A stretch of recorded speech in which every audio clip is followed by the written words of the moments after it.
We are taught from birth that men are the protectors, the hunters, the ones to be feared in the dark.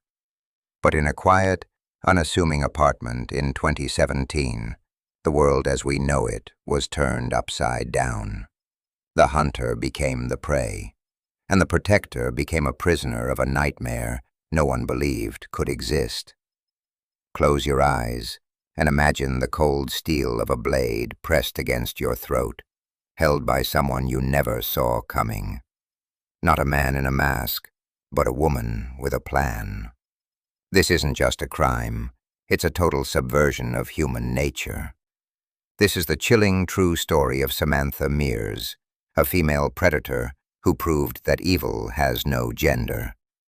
Today, we break the silence on a case of brutal sexual abuse that the world tried to ignore because the victim was a man. A seemingly normal day in a residential neighborhood. The air was still, and for our victim, a young man whose name remains a symbol of survival, it was supposed to be a routine encounter.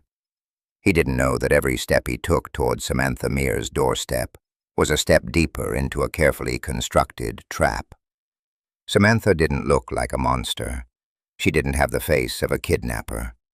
But beneath the surface, a dark obsession was boiling. The moment he stepped inside, the atmosphere shifted. The light from the hallway was cut off as the door clicked shut.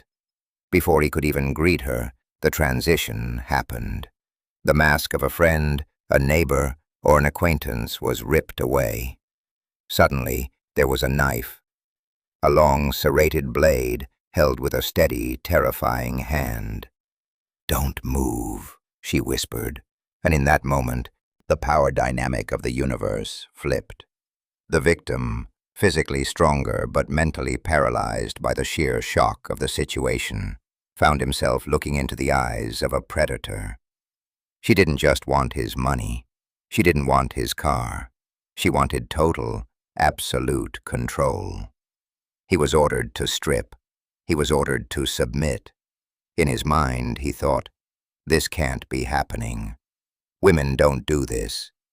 But the sting of the blade against his skin told a different story. He was bound, his hands tied, his dignity stripped away before the physical assault even began. The abduction wasn't just about taking him to a location.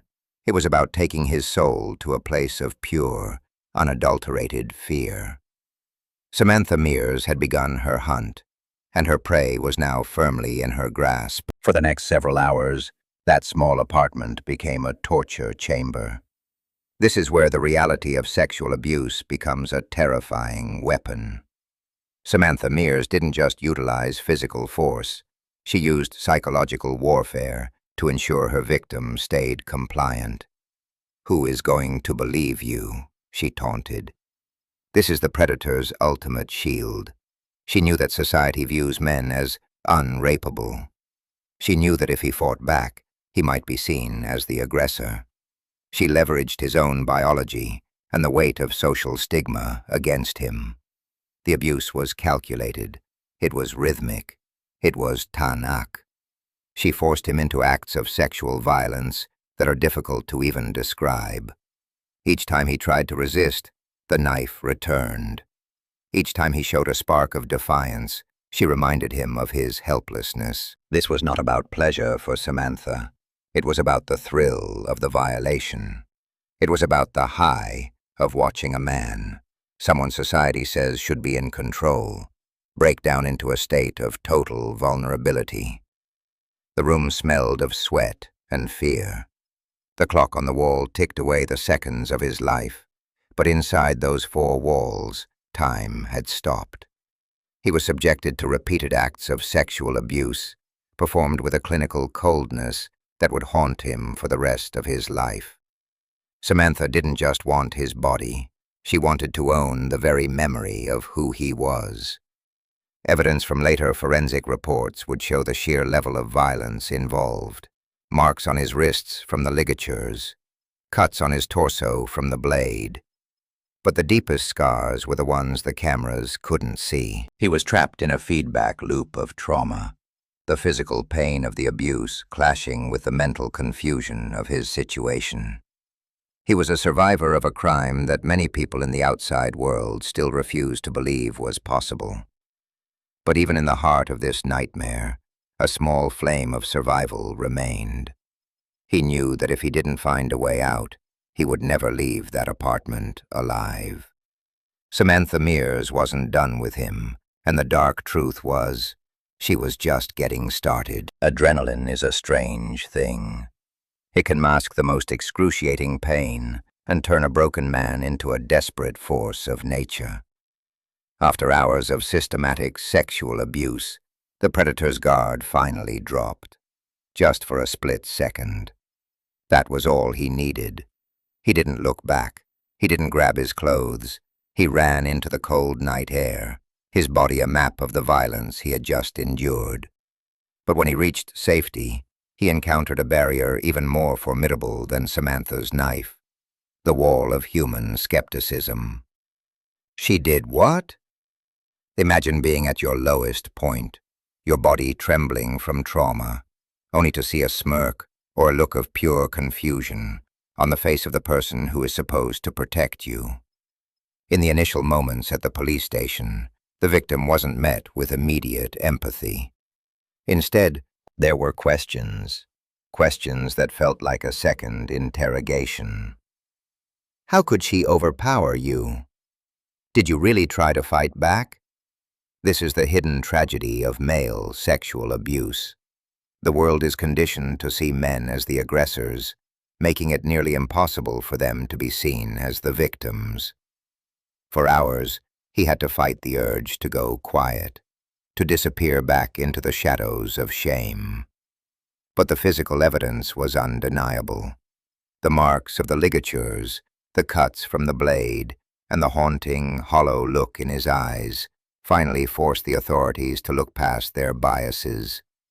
The manhunt for Samantha Mears began, but the battle for the victim's credibility had only just started. The courtroom was silent as the prosecution began to lay out the evidence.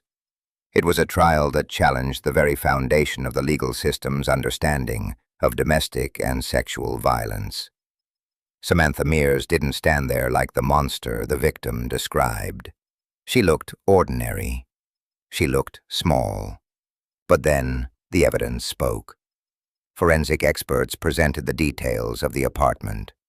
They showed the knife, the same blade that had been pressed against the victim's throat. They presented the ligatures. But the most damning evidence came from Samantha's own digital footprint. Her messages revealed a disturbing level of premeditation. This wasn't a lover's quarrel or a misunderstanding, as the defense tried to claim. This was a calculated hunt. As the victim took the stand, the room held its breath. Every detail of the sexual abuse was recounted. He had to relive the nightmare in front of a jury of strangers. The defense tried to paint him as someone who could have left at any time, but the expert witnesses countered with the reality of psychological paralysis. When a predator has total control over your life and your body, the door might be unlocked, but the mind is in chains. The verdict was a landmark moment. Samantha Mears was found guilty of multiple counts, including kidnap and sexual assault. The judge's words rang through the court, acknowledging the profound and lasting damage she had inflicted.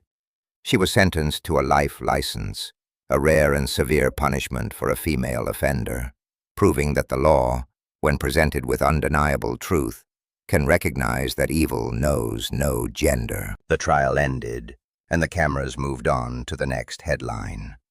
But for the survivor, the trial was only the beginning of a much longer journey. The physical wounds healed, but the memory of the sexual abuse remains a permanent shadow. How many other men are suffering in silence right now? Statistics suggest that 1 in 6 men will experience some form of sexual violence in their lifetime, yet they are significantly less likely to report it than women. They fear the laughter.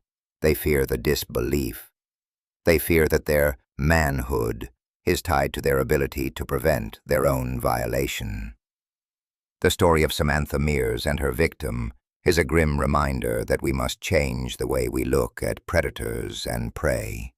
We must build a world where the word victim isn't tied to a specific gender, but to the reality of the harm done. If you are watching this and you have experienced something similar, know this.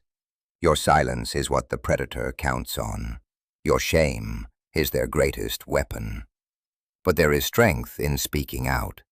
Justice is possible, even when it feels like the whole world is against you. If you found this investigation important, please subscribe to help us bring more hidden stories to light. Comment below with your thoughts. It's time we start the conversation that society is too afraid to have.